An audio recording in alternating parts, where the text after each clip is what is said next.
Good afternoon and welcome to a DreamHack Showdown Winter. We have a fantastic day of female Counter-Strike ahead of us, and that would not be possible without our sponsors. It is Monster Energy and the US Air Force. I'm Shiver. I will be your host for this, and luckily I am not alone. I am joined by two awesome ladies, Miss Harvey and Potter. Good morning to you both. I believe it is still a morning. Good morning. Yes, indeed. Christine is still probably dark where she is. Mine, the sun is going up right now. So very early morning in North America. Early days still. One of the things that I noticed during rehearsal and during every other day, actually, like every day so far, I wanted to open up by talking a little bit about eyeliner. I know that might be, there's no other place for this. I figured if there's ever the chance to ask about eyeliner, this would be the place, because I know, Miss Harvey, every time I see you and you do a lot of public speakings, right? So you do your own makeup for that a lot of time. It's always on point, every time. Eyeliner on point, and I'm curious which one you use. I have them because I always keep eyeliner at the... Because, sometimes you do it in the bathroom, you get on stream and you're like, oh my God, I don't like the line, So I'm actually pretty picky. I mess it up often, but I use the Stila one. And sometimes a Kat Von D, but I want to try Christine's one. She also has ours. Right here. I just put it away actually, but I use a Benefit eyeliner. Benefit, the pen roller eyeliner. But I mean, YouTube video, the tutorials, that was my best friend learning how to do it, so. But both of you use liquid liners. What about the gels and the pencils and stuff?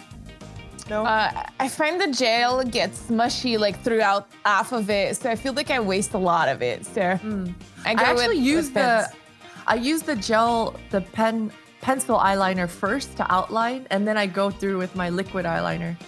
So I can have an outline, I don't know. That's how I do it. It's very high tech. I am happy with this information. Thank you for opening the show with me in the most women-friendly way possible. I would like to, or actually a makeup lover way possible, I guess. Shiver, what do you use? I use at the moment. So I love the Kat Von D eyeliner, but that's like more big budget.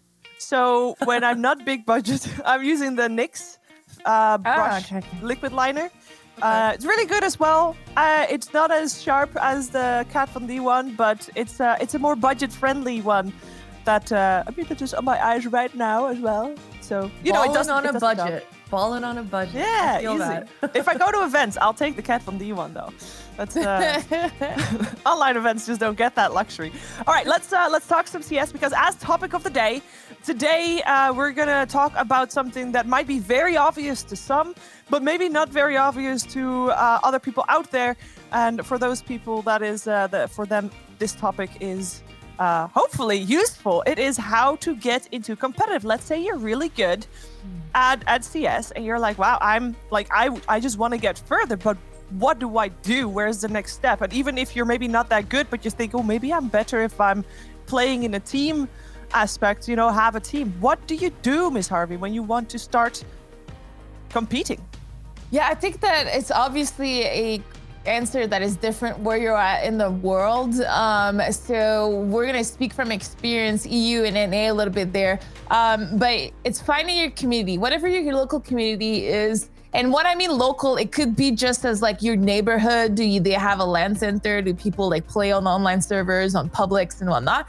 But it can also be an online community. So for example, in North America, there's Faceit and ESTA.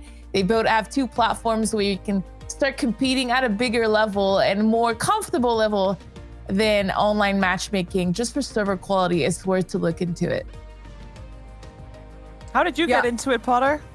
I think mine is the same thing. I think networking is definitely the key. For a lot of us competing, it just kind of happens organically. You're in a server, maybe you meet a friend, maybe you just headshot and own somebody, and then they message you. They want to queue up with you because they want you to carry them, or vice versa. There's a lot of different little networking opportunities like that. But basically, that's it. I mean, you got to know somebody who knows somebody who knows somebody, right? Yeah. So eventually, you got to start sending out some feeler fingers and getting yourself out there. But I think networking is definitely the key. Now, as part of my prep, at least I like to call it part of my prep, I was watching some of Nessa's stream.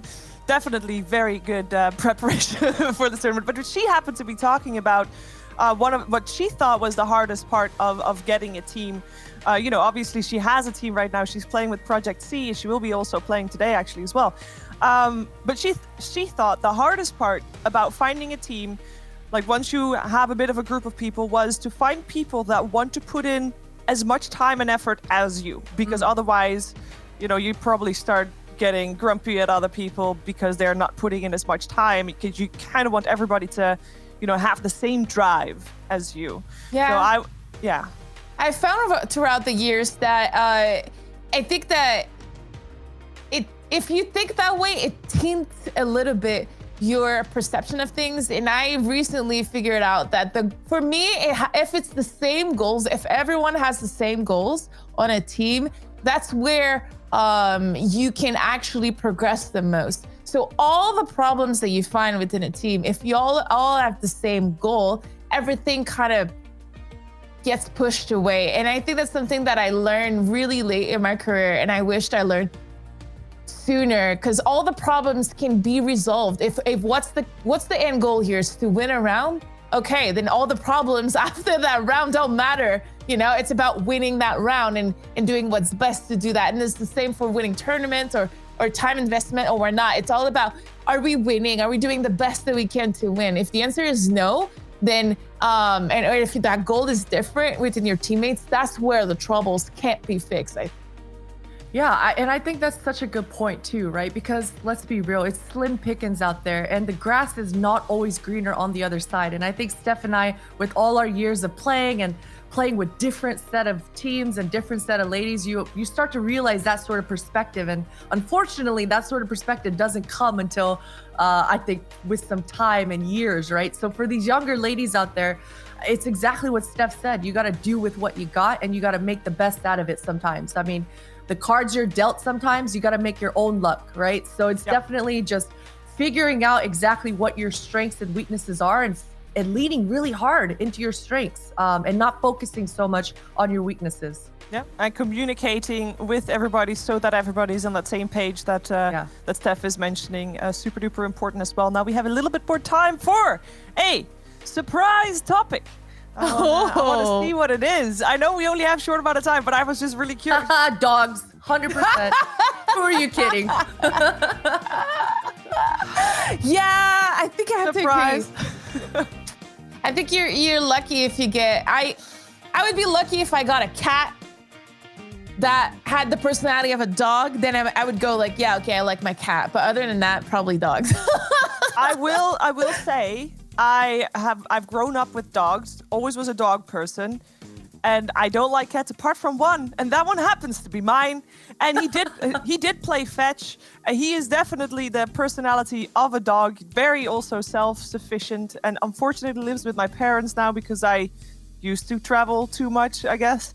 And now he's used to the outdoors life. But I think both. Why can't it be both? Again, what? I know, Poppy, you're also going for dogs. Yeah, I've actually been contemplating getting a cat for my dog, because I feel like my dog would really do well with a cat. Just getting owned by a cat every day, like he would be so busy because this cat would just be trolling him the whole time. So I have flirted with the idea of a cat, but cats kind of freak me out. I don't know.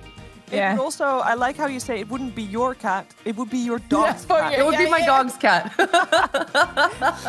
Okay, well, that's something to. I think. I think you can. Like, there's no right or wrong here, guys. We all have our own preferences, and especially dogs need a lot more attention generally than cats. You can leave cats alone for almost days on end sometimes, depending on what their living situation is. And dogs, you gotta do walks like 4 times a day sometimes as well. So with that being said, the cats versus dog argument is actually not an argument at all.